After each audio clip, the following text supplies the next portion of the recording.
Good evening, Manish here. Welcome to Tax 10. We will share here 10 tax and financial information of the day back to back. So let's we start. Income tax, e-filing and GST network portal are working pretty well and the system are running effectively. Infosys के CEO सलील पारेख ने कहा है कि जो income tax का portal है and GST का portal है वो इफेक्टिवली चल रहा है, क्योंकि अभी जो इनकम टैक्स के पोर्टल पे बहुत सारे इश्यूज़ आ रहे थे। तो अभी उनका ये स्टेटमेंट आया है, क्योंकि जो आईटीआर रिटर्न फाइल किए गए हैं इनकम टैक्स पोर्टल पे, तो इसके बाद ये इन्फोसिस के जो सीईओ है उनका ये स्टेटमेंट आया है कि जो दोनों भी website income tax portal and जो जीएसटी का पोर्टल है, जीएसटी नेटवर्क का पोर्टल है, वो दोनों भी इफेक्टिवली चल रहे हैं। Finance ministry will review the tax regime free of exemptions. जो दो टैक्स रेजिम लाए थे इनकम टैक्स के अंदर गवर्नमेंट ने, एक न्यू टैक्स रेजिम जिसमें कि आपको कोई भी डिडक्शन एग्जम्पशंस नहीं मिलते हैं और आपको एक रिड्यूस टैक्स रेट एप्लीकेबल होता है, और दूसरा एक जो अर्लियर हमारा टैक्स रेजिम था वो था जहाँ पे आपको एग्जम्पशंस मिलते थे और हाई टैक्स स्लैब है वहाँ पे। तो जो ओल्ड रिजीम है वही इंडिविजुअल्स के लिए बेनिफिशियल्स होते थे, क्योंकि उनको एग्जम्पशंस मिलते थे वहाँ पे। तो इसके लिए गवर्नमेंट इसके ऊपर रिव्यू कर रही है कि जो न्यू टैक्स रिजीम है जहाँ पे छोटे छोटे स्लैब लाए गए हैं, टैक्स स्लैब लाए गए हैं, उसको भी टैक्स पेयर प्रीफर करे। इसके लिए वो जो न्यू रिजीम है उसको गवर्नमेंट रिव्यू कर रही है। Refund allowed of IGST paid by the एसएससीज ऑन ओशन फ्रेट चार्जेस। ये गुजरात हाई कोर्ट का डिसीजन है in Louis Dreyfus company India private limited के केस में कि जो ओशन फ्रेट होता है उसके ऊपर जो IGST होता है उसका रिफंड उनको मिलना चाहिए। Recording statement of accused is necessary pre condition before initiating proceeding for evasion of custom duty.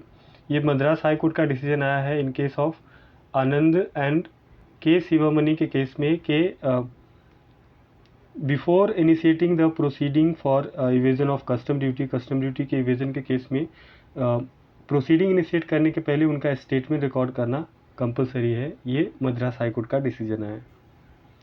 Aadhaar number mandatory to get the government benefits and subsidies.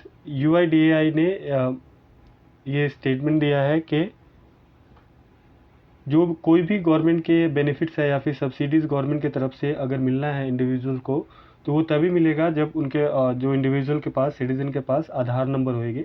Aadhaar number mandatory होएगा for कोई भी government benefits या फिर government subsidies के लिए। Cipla board approve appointment of Ashish Adukia a new global CFO and key managerial person of the company. Cipla board ने, सिप्ला के जो बोर्ड ऑफ डायरेक्टर है उन्होंने आशीष अदुकिया को अपॉइंट किया है as chief financial officer, global chief financial officer and key managerial person of the company. Hindustan Zinc divestment, ICICI security Axis Capital among 5 banker to manage the government stake sale. Hindustan Zinc के अंदर अभी government का stake 29.53 है, तो जो भी रिसीजुअल stake है government का इन हिंदुस्तान जिंक वो अभी गवर्नमेंट सेल कर रही है 29.53% of stake in Hindustan zinc.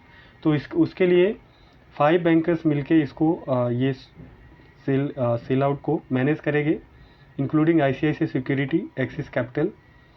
Among this 5 bankers मिलके ये जो गवर्नमेंट स्टेक सेल होना है हिंदुस्तान जिंक का उसको मैनेज कर रहे हैं। SBI file insolvency petition against India's largest sugar form Bajaj Hindustan. Bajaj Hindustan के अगेंस्ट में SBI ने इंसॉल्वेंसी फाइल किया है IBC कोर्ट के अंदर। SBI ने उनको लोन दिए थे, तो एज ए फाइनेंशियल क्रेडिटर उन्होंने इंसॉल्वेंसी फाइल किया है। ये लार्जेस्ट शुगर कंपनी के अगेंस्ट में, बजाज हिंदुस्तान के अगेंस्ट में। सेंटर में release 35,000 crore to the stake as June GST compensation. जो जून का GST कंपनसेशन है वो सेंट्रल गवर्नमेंट स्टेट को रिलीज़ कर सकती है, जो कि 35,000 करोड़ होगी। और ये अमाउंट सितंबर एंड तक सेंट्रल गवर्नमेंट रिम्बर्स कर सकती है स्टेट को। ये इंस्टॉलमेंट के बाद टोटल इन फिनेंशियल ईयर 2023 1.2 ट्रिलियन का कंपनसेशन हो जाएगा जो सेंटर ने स्टेट गवर्नमेंट को दिया है। Sensex crosses 60,000 mark for the first time in more than 4 months. Last 4 months में फर्स्ट टाइम सेंसेक्स ने 60,000 मार्क क्रॉस किया है और जो निफ्टी है वो 18,000 के आसपास ट्रेड कर रही है। तो ये थे आज के टेक्स 10। So thank you for your time, share this video, subscribe my channel.